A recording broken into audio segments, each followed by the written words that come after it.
Chiunque conosca l'artista francese Marcel Duchamp e lo conosce come dadaista, come surrealista, sa anche che una grande parte del suo lavoro artistico era legato al cosiddetto ready-made, vale a dire il fatto di prendere degli oggetti che normalmente avevano un uso abituale, quotidiano, un qualsiasi oggetto, il più comune degli oggetti, per trasporlo in una sfera che non è più quella dell'uso quotidiano, ma è quella dell'arte. Quindi bastava prendere un ordinatoio e firmarlo e metterlo in un museo che immediatamente diventava un oggetto d'arte, un oggetto unico. Quindi questa sottrazione dall'abituale per ricollocarlo in un ambito che abituale non è e che non è più funzionale a nessun uso, è questo quello che trasforma un oggetto di tutti i giorni in un oggetto d'arte. E tra queste opere di ready-made ce n'è una in particolare che da tanti anni oramai mi ha colpito e mi ha continuato a interpellare con forza. Ed è appunto quell'opera di ready-made che è normalmente chiamata come Aria di Parigi. È un'opera che è stata fatta da Duchamp nel 1919 in una maniera piuttosto curiosa, nel senso ha domandato a un farmacista di Parigi di vuotare un'ampolla di vetro che conteneva del siero fisiologico, di vuotarla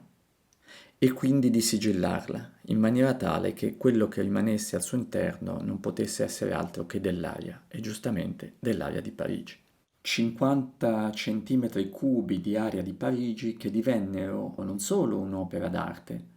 ma anche un regalo fatto da Duchamp a una coppia di amici che erano gli Andersen, di cui lui in particolare, Walter, era non solo amico ma anche collezionista delle opere dell'artista francese. Perché quest'opera mi ha martellato? Mi ha martellato e mi ha posto degli interrogativi per vario tempo perché a suo modo è emblematica. Prendere dell'aria, quindi qualcosa che di base è inafferrabile, è volatile, è infinito, si muove dove desidera, un po' come lo spirito, e assolutamente in maniera identica allo spirito che spira dove vuole. Ebbene, cercare di prendere questa aria, rinchiuderla nello spazio ristretto di un'ampolla, sigillarlo e poi eventualmente, come è stato il caso, metterci un autografo o in altre situazioni magari metterci un'etichetta e consegnare, trasportare, copyrightare quest'aria, trasformandola non più nell'aria ma nell'aria di Parigi, è un'operazione significativa, è un'operazione che nasconde qualcosa di molto perverso nel suo intimo. Prendere un oggetto, metterlo in gabbia, prendere una qualsiasi realtà che appartiene a tutti e potenzialmente è accessibile da chiunque, rinchiuderla in una gabbia e, come dicevo, metterci un'etichetta e in alcuni casi addirittura trasformandola in una merce. Un po' come si fa al giorno d'oggi con il riso basmati dell'India che è stato copyrightato, oppure con alcune posizioni dello yoga che ugualmente si cerca di metterci un copyright. È qualcosa di perverso, ma è qualcosa di perverso che accompagna e ha accompagnato e continuerà ad accompagnare molto probabilmente quello che è l'operazione svolta dalla maggior parte delle religioni, che è appunto un'operazione di rinchiudere lo spirito, metterci un'etichetta, metterci un copyright, questo è il mio Dio, questa è la mia verità, questo è il mio soffio divino, questo è il mio spirito. E grazie a questo copyright venderlo e somministrarlo ai fedeli come una merce rara. C'è stato da questo punto di vista il grande filosofo, ma non solo filosofo, io direi veramente il grande maestro Krishnamurti che, come molti sanno, si è mosso in tutto lo sviluppo del suo pensiero sempre in maniera decisa contro le religioni, non la religione in sé come attitudine, come ricerca dell'individuo verso un contatto, un dialogo con la dimensione dell'assoluto, che poi questo assoluto e questo dialogo vengono trovati esclusivamente all'interno della persona, ma contro le religioni che hanno cercato appunto della verità di fare un monopolio unico, un monopolio da preservare come non solo conoscenza, ma anche come strumento di potere. E Krishnamurti si muoveva cercando di scardinare questa idea e questa attitudine inveterata, insegnando e spiegando come l'aria di Parigi esiste in ciascuno di noi. E chiunque ci dica che sta avendo un'aria di Parigi unica, acquisibile unicamente grazie a enormi peripezie, sacrifici, tortuosità, giochi dell'oca, per cui se c'è un errore si rischia di ritornare alla casella di partenza e di nuovo ricominciare. Ebbene, dice Krishnamurti, tutte queste sono menzogne. E quindi questa piccola mia riflessione sull'aria di Parigi è una riflessione che riguarda ciascuno di noi. E il rapporto che abbiamo con questo vento infinito che è presente da sempre in ciascuno di noi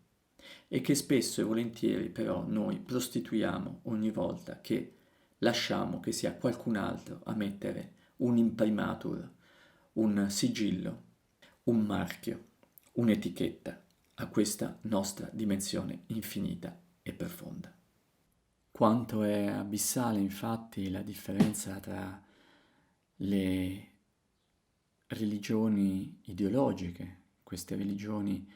che hanno costantemente la necessità di incapsulare verità e vendere verità,